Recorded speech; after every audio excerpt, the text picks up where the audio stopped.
Hi, I'm Jackie Tantillo, and this is Should Have Listened to My Mother. Who teaches us how to handle a crisis? In a perfect world, as a mom, you learn to handle tearful bumps, bruises and cuts, sleepless nights with endless vomiting and fevers, broken bones, and the list goes on and on. But when a truly nightmarish crisis happens, who is it that reassures you that it's all going to be okay? For the most part, no matter how old we are, at times we could all use a hug from our mom and hear her comforting voice that everything is going to be okay. My guest has a truly harrowing story to share, but what's key is the gift she embraced to help her family survive. And here to share her story is Rachel Bruno. Welcome to Should Have Listened to My Mother. Hi, Jackie. Thank you for having me on.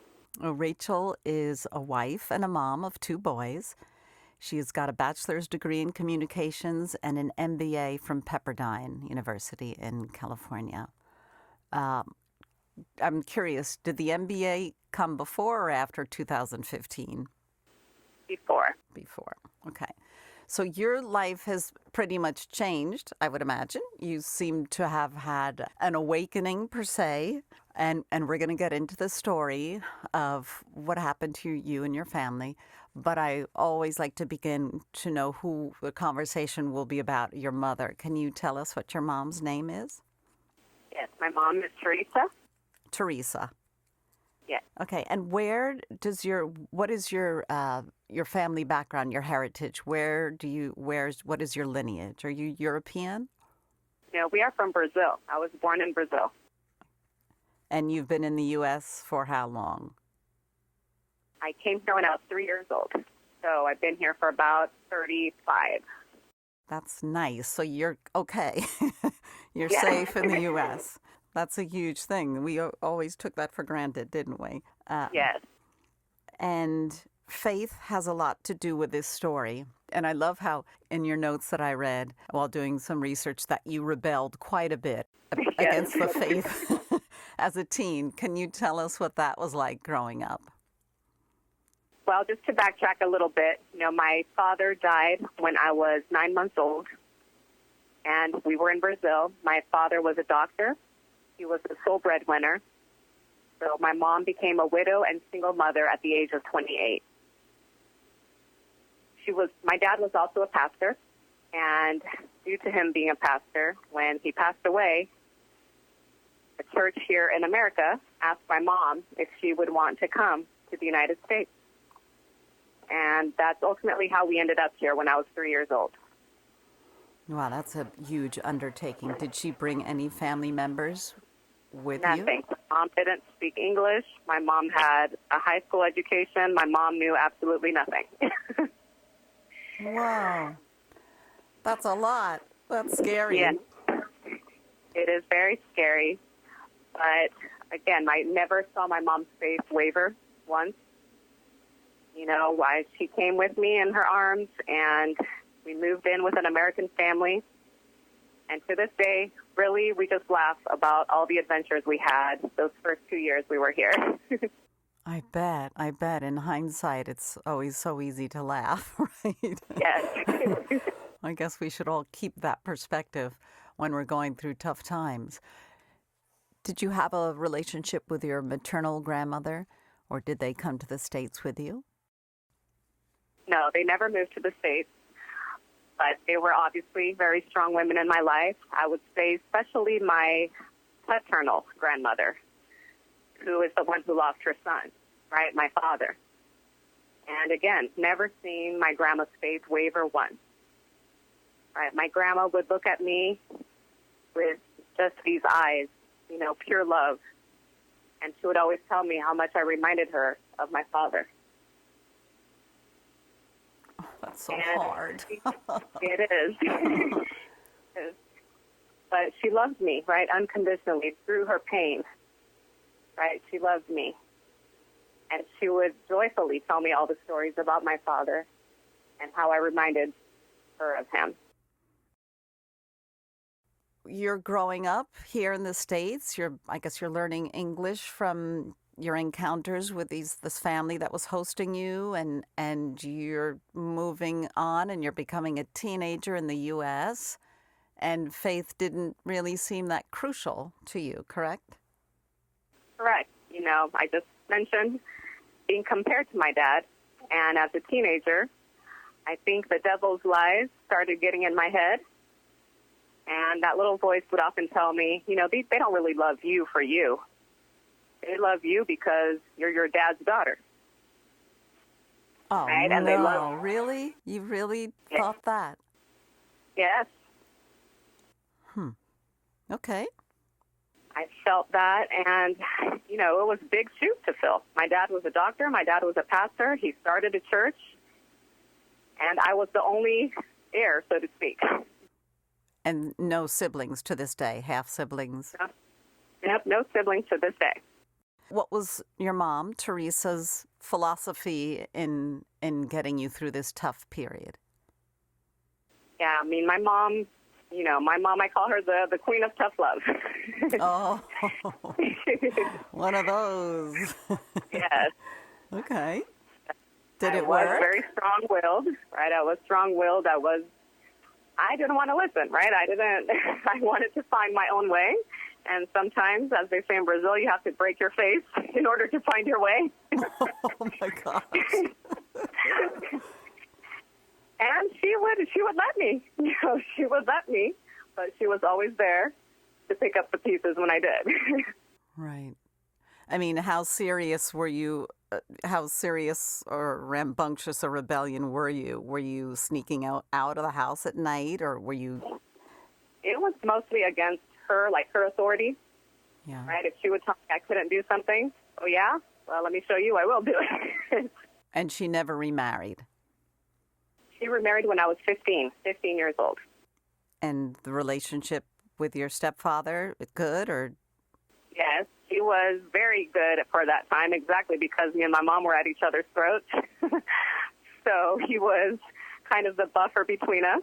He would be the buffer between us because he could relate to my side of the story, and he could also hear her side of the story. What was it that allowed him to relate to your side of the story? Honestly, the whole culture thing. My mom was born and raised in Brazil, and I was raised in America. And there are a lot of cultural differences between those two countries. Yeah. Well, different generations, right? And kids Right. often have to step out and feel their own way. Right. And I was going to a Christian school at the time. And again, all these people knew my dad. All these people knew my mom. And I always felt like I was, living under a microscope with all these people watching me and that I had to be perfect. And I guess as a way of self-sabotage, since I didn't think I could live up to those standards, I would rather rebel. Well, that's not an unusual teenage knee-jerk reaction, right? That's right. That's a lot of weight to carry for a young kid. So you went to college, you got married, you're a professional mom, you have 2 boys. Yep. And your mom was involved in her grandson's upbringing? Oh, absolutely. Absolutely. And even before, my mom always told me, when you get married, you go travel, you finish school, you start your career, you do everything before you have kids. Because when you have kids, that changes everything. And you did that. You did all of that. I did all of that. You listened to your mother. I did. At that point, I did, and I am very happy I did. Oh, good for you. Yes, because my husband and I got married. I went to school. We traveled the world. We were married for 10 years before we decided to have kids. Oh, that's great. That's fun, right? I think that was good advice. Have fun. It works out either way, but I like that idea. That's wonderful. So we fast forward. You have one son, and then in 2015, you have a second baby, also a son. And you're woken up in the middle of the night, and something changed your life. Can you tell us a little bit about this? Yes. I have epilepsy.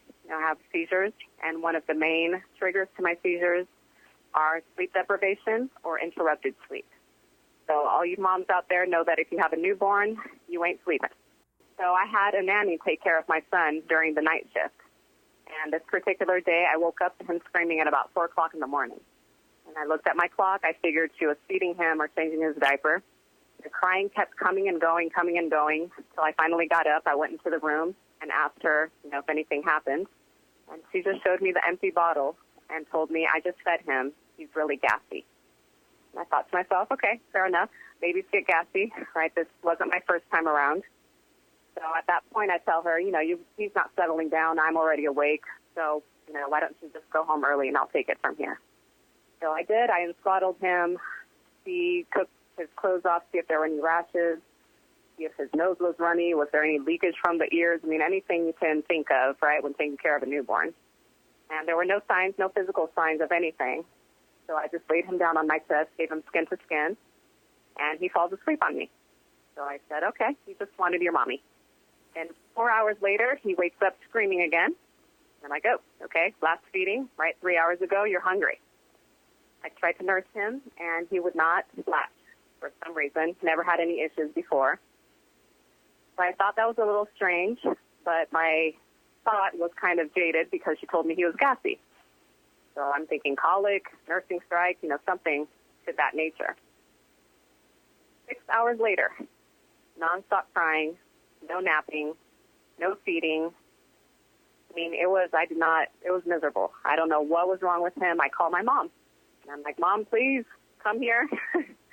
Help me. So she comes over, and she undresses him. She takes a look at him, and she just looks at me, and she says, Rachel, I don't know what's wrong with him. He just looks like he's in a lot of pain. So I called the pediatrician. Pediatrician tells me not going to be able to see him until the afternoon. I said, no, I need to see somebody. He's been crying since 4 o'clock this morning. He's not eating. He's not sleeping. The receptionist tells me, okay, then take him to the emergency room. We get to the emergency room. Doctor tells me to lay him down and steps away, probably about 10 feet away, and just observes my son for about a minute. And he starts walking towards the table, and he puts his left hand right behind his left ear. He says, did you feel this? I said, no. So he grabs my hand and makes me touch it. You feel that bulge? I said, yeah. That's fluid that's leaking from your son's brain. And when he said that, I just freeze. I'm like, what does that mean? It could be spinal cerebral fluid, or it can be blood. We need to go do CT scan right now and see what's going on. And when he says that, about 10 people rush into that room, start placing probes on him, tubes, and just going complete chaos in that room.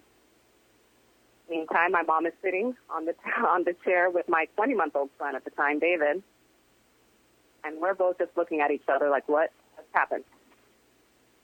They take my son to the CT room. They come back, and the doctor tells me, this is very serious, Mrs. Bruno. I said, yeah. It's a cranial fracture and an intracerebral blood hemorrhage. So the fluid that's leaking is blood. The brain hates blood. We need to go do emergency surgery right now. So again, I went from gassy baby to now my son is in brain surgery. I'm signing all the liabilities. Do you care about blood transfusions? Like, I don't care what you have to do to save my son, save my son. And they wheel him off at 7 weeks old to the operating room. So I'm there, just me and my mom, and my 20-month-old son, David. My husband was out of state on a business trip, and my mom holds my hand. She's like, Rachel, just pray. Let's pray. We start texting our families in Brazil. We start texting our ministry pastors, people that we've known throughout the years here in America. Everybody just start praying. 4 hours after the surgery, the surgeon comes and gets me, tells me everything went well. Clinically, as far as they're concerned, they were able to drain the blood. They were able to fix the fracture. And my first question, is he going to be okay? Is he going to be brain damaged? The doctor tells me we really don't know. Due to his young age, he's in a medically induced coma right now because he started having frequent seizures after the surgery. We don't know whether he's going to survive the next 48 hours. So of me just processing all these thoughts. And I go and tell my mom. And my mom tells me, don't listen to the doctors, Rachel. You listen to God right now. Say, God is the healer. God is the doctor of doctors. And I held on to those words. And I went upstairs to the PICU, where my son was laying on the bed, seemingly lifeless. Tubes coming out of every orifice you can imagine. The machines beeping, freezing cold in that room. And I held my baby's hand, and I remember praying, said, God, I don't care if I have to dedicate the rest of my life to taking care of my son. I will. Just don't take him away from me. And the Holy Spirit intervened right there. I saw those words in my head. I felt them in my heart. Said, he's mine. I gave him to you. Nobody's going to take him away from you. So next thing I know, social services, the police, and the detectives are at the hospital, and they asked to interview me. I tell them everything that happened from 4 a.m. that morning until that day at the hospital. And they told me they were there to help me figure out what was happening to my son. I go to sleep at about 2 o'clock in the morning, and I wake up at around 10, and my husband, back from his business trip, is just staring at me, this blank stare on his face. My first instinct is to look at the baby, like he's alive, what's going on? And my husband tells me they took David. What do you mean? What? Who? What do you mean they took David? Where? And he tells me social services showed up at your mom's house at 2 o'clock in the morning with 3 police cars, and they took David. And I'm in shock. I'm like, they lied to me. They said they were helping me, and they said they were going to see if he was okay. I had nothing to hide. I didn't know. So I called my mom. My mom tells me, they showed up 2 o'clock in the morning, and they tell me they're going to take him. And that if I did not give them to him, that he was going to be arrested. So it is now 10 a.m., and we do not know where my son is, where they've taken him to. Calling the supervisors, and I start calling lawyers. And the lawyer tells me, you're not getting your kids back. I'm like, what are you talking about? I didn't do this. He's like, I believe you. Doesn't matter. I said, it doesn't matter. What happened to innocent until proven guilty? What happened to the nanny? I didn't do this. He's like, I believe you. Listen to me. What happened to your son is criminal. You are facing 15 years in jail, $100,000 bail if they decide to charge you. Your saving grace is that your husband was out of town when this happened. We're going to ask the judge to give sole custody to your husband. That way they don't even risk going into foster care, because if the case lasts longer than 6 months, they can be legally adopted by the foster parent. Now, I'm nearly falling off my feet at this point. What choice did I have? So again, call my mom, crying. What is going on? What country am I living in? Like, how is this happening? And again, my mom's constant reminder, God is faithful, Rachel, God is faithful. Talk about a lifeline, being able to call your mom. Oh, that's huge. And I know you and your husband have what I know to be a wonderful relationship. So, but to be able to call your mom is a plus. Well, nobody could understand this, right? This was like mom to mom, right? Can you imagine you as a mom having your newborn taken away and then having your 20-month-old baby taken away? During this time specifically, like my husband, being the rational man, couldn't really relate to me on that level of being a mom, right? That bond that you have with the baby that you just had. And I was exclusively breastfeeding him, right? I was nursing him. All that came to an abrupt end. And I remember him asking me if I was pumping. And I'm like, I know. Like, nothing comes. Right. You know how stressful this is? So many layers. And then they took David, is your younger son. They took your older son, rather, and they wanted to make sure that he hadn't been harmed in any way by whoever this abuser was. So that's another additional traumatic event. Right. So, I mean, all this happened, and let's fast forward here. The final hearing, or the hearing, they decided to do what my attorney said, to give full custody to my husband, and I was kicked out of the house. I could not be around my children unsupervised. I was given 7 hours a week of monitored visitation with both my sons. Now, this lasted for 40 days and 40 nights. When we had another hearing on the 40th day, my attorney told me, don't even bother coming to court today. The status of your investigation hasn't changed. The criminal case is still open. Don't waste their time. I won't waste mine. And I tell my husband, and my husband says, I don't care what he says, we're going. So we go. My mom always came to every hearing. My mom was there. I sit outside that room, and my attorney calls me, where are you? And I'm at the courtroom. Like, okay, I'm on my way, might be able to do something. And then he hangs up on me. I tell everybody, I don't know what's going to happen. Something's going to happen. Everybody start praying. Praying, yes. So everybody starts praying. My mom is there. And not to mention, I forgot to mention, during these 40 days, I had a church in Brazil, a church that knew my father, a church of about 5,000 members. And when the pastor there found out what was going on here, he made the entire congregation stand up and put their hands to the north, North America, stand up and pray for our family. And the whole church fasted during those 40 days. Wow.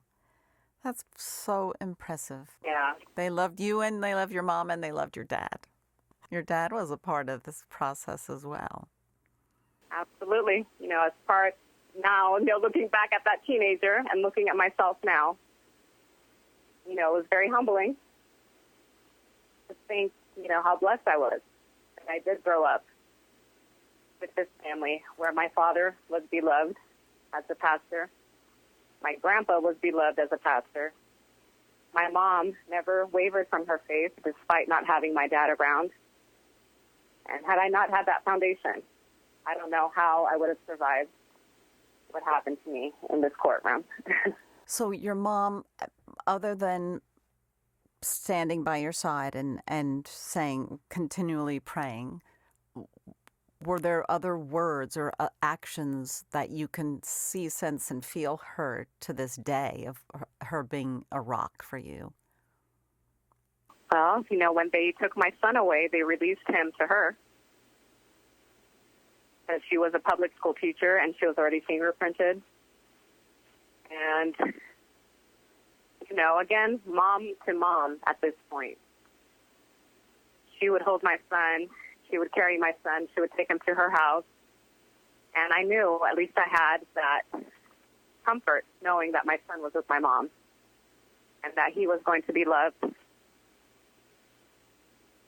like no other, right, as opposed to him being with strangers. Oh, absolutely.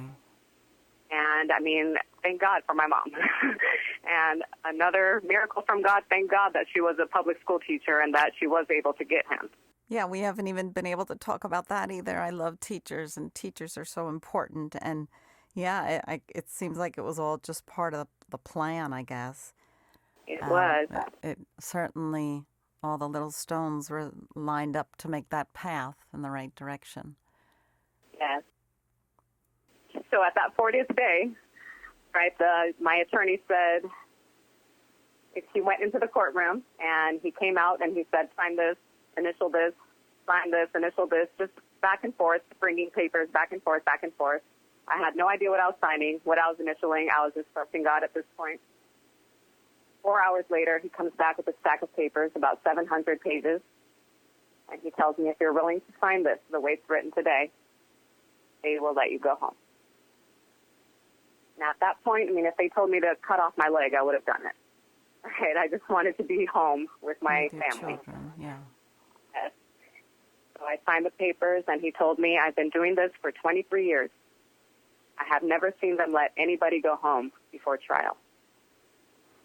You definitely have a higher power working for you. Oh, I got the chills. And, that's great. And my mom and my husband, everybody in that hallway, just hugging each other and crying. Yeah, I bet. And praising God at that point.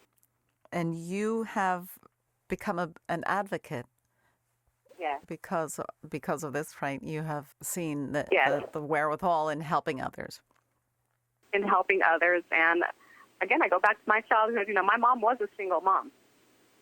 And my mom was working 2 to 3 jobs at a time in certain times, right? She was going to school. And there were times where I was not, I didn't shower every day. I had holes in my shoes.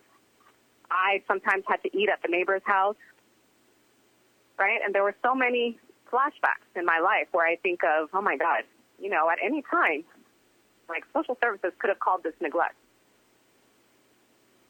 right? The fact that I didn't have all the food in the house, the fact that I didn't have clean clothes, the fact that sometimes I had to go to work with my mom, just different little scenarios, which is what I witnessed when I was court ordered to take a child abuse class. Nobody had intentionally abused their child. Right? There were moms who were working. There were playground accidents. There were bathtub accidents. There was even an incident of a 15-year-old posting naked pictures of herself on Instagram. And when her father disciplined her, he gets arrested. So I'm witnessing all these things, and I'm like, it would have destroyed me as a child to have been taken away from my mom. Everybody's standards of living are very different. And, of course, my life wasn't perfect. And I guess by American standards, we were considered poor. But by Brazilian standards, you have no idea what poor is. Yeah, I bet. So your mom... Go ahead. So I just kept thinking, back to my mom. My mom worked her butt off. And my mom did everything she could for me. And the helpers in our lives, was not social services, was not the government, was not welfare. The helpers in our lives were the church, were our neighbors, were my friends from school. If my mom needed a ride somewhere, somebody from church would pick us up and drop us off. If I needed clothes, people would give me gift cards from church. If I needed a babysitter, go to the neighbor across the street. So that sense of community, right? And that's what I have advocated for. Like, if you see a mother who's in need, if you see a child who's in need, go talk to that mother and see how you can actually help this mother. Give her a home-cooked meal. Offer to babysit every once in a while. Give her money if she needs to buy something. The Bible tells us to love one another and that he watches over the orphan and the widow. In many cases, these kids in foster care are not orphans, right? There are family members who want to take care of them. They just don't have the financial resources to fight in this courtroom like I did. Yes, that's a huge difference between so many of these children, these families. But look how you're putting all of your ability to help others. You learned a lot. It was a horrific experience, but you were able to turn the good to help others. And I like that part of the story, too. Yes, I did. And just so your audience knows, my sons are healthy. Even my baby, who had the infant, had the cranial fracture. He is in 1st grade, and he can read, he can write. He's perfect. So God, took care of everything. Yeah. Wow.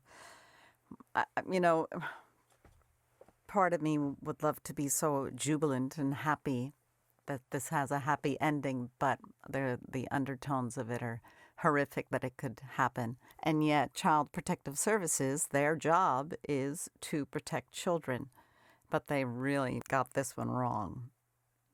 They did, and from what I have witnessed, they have gotten it wrong a lot of times. Yeah, I'm sure that is definitely happening. Rachel Bruno, I thank you for sharing this story because I can't imagine it's easy for you to relive it every time you tell this story. But the perspective of your mom and the role that she played is always wonderful to hear. And please tell Teresa we send our best and thank her for being there by your side. I will. Thank you so much for having me on. I'm Jackie Tantillo, and this is Should Have Listened to My Mother.